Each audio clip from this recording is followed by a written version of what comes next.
back with the Lieutenant Governor, the Second Lady, and Muffy Mendoza to talk about efforts here in the Commonwealth to improve Black maternal health.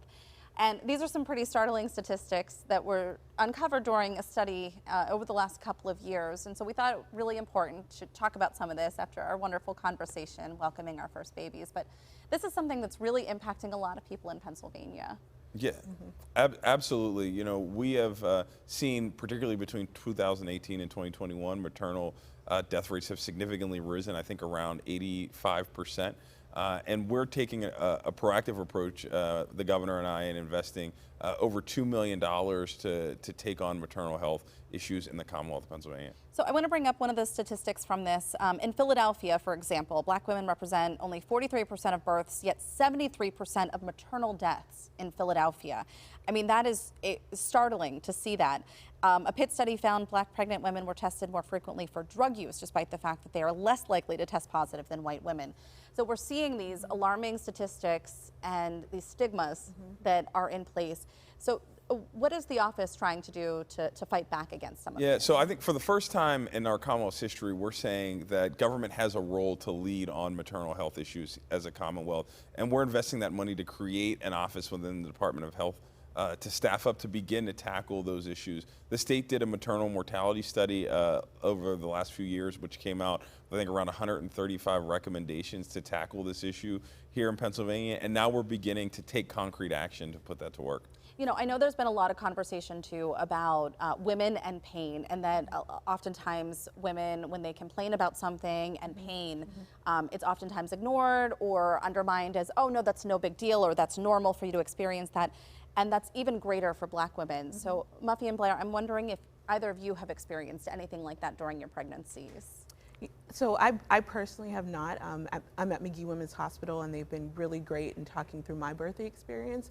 And I have a doula as well too. But I think the important thing to highlight is that not all women have this experience, right? We have an issue in this country when it comes to health equity and how we're treating Black women, specifically when it comes to maternal health. Yeah. And so I think we need to make sure that Black women are having an empowering birth experience. But also on top of that, we need to make sure that when we're talking about these numbers, they're not just numbers. These are women who should be home taking care of their child, having all these fun experiences that Austin and I are talking about as new parents, celebrating first birthdays. And so when you're seeing that 90% of the deaths are preventable, we have a big problem and a big issue. And so we also need to be talking about care before women and people in our birthing community even get pregnant, but then also after. How are we taking care of postpartum and making sure that a mom is having an empowering birth experience, but then also after she goes home, she is able to have all the resources that she needs to get back and also take care of her family as well too.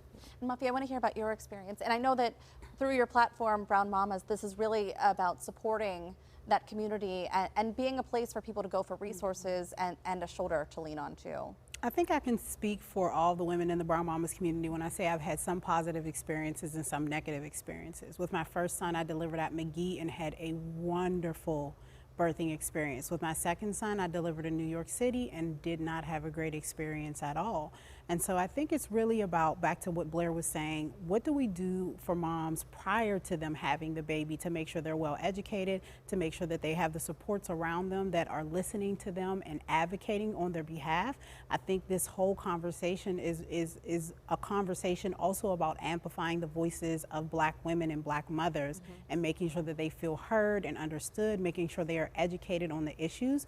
There are tons of programs that exist in the city of Pittsburgh that help Black women get doulas, that help Black women center community in their pregnancy, that help Black women get educated and understand, you know, all of the traumas, the potential traumas that it can exist during the birthing experience. And it's really about really amplifying community-led organizations that are doing the work on the ground, like Brown Mamas, to ensure that Black mothers are being educated and understand the birthing process. And so let's talk a little bit more about the funding and this budget, how this is going to help in this department and creating this new office. Yeah, so for the first time ever in the Commonwealth's history, we're investing real resources to take on this problem. And for the first time, there will be actually a dedicated team of people who are tasked with solving maternal health issues here in the Commonwealth of Pennsylvania, making sure we're closing gaps, making sure we're coordinating with healthcare providers here in the Commonwealth, and making sure we're attacking the bias. I think that's a huge step forward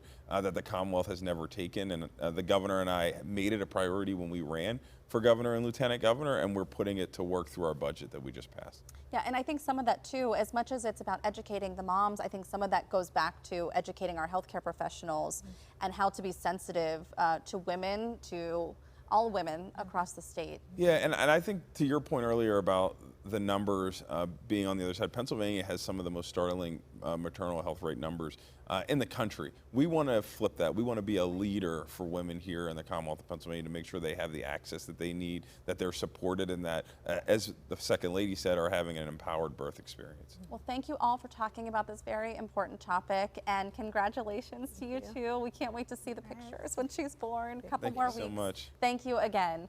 And we'll be right back after this.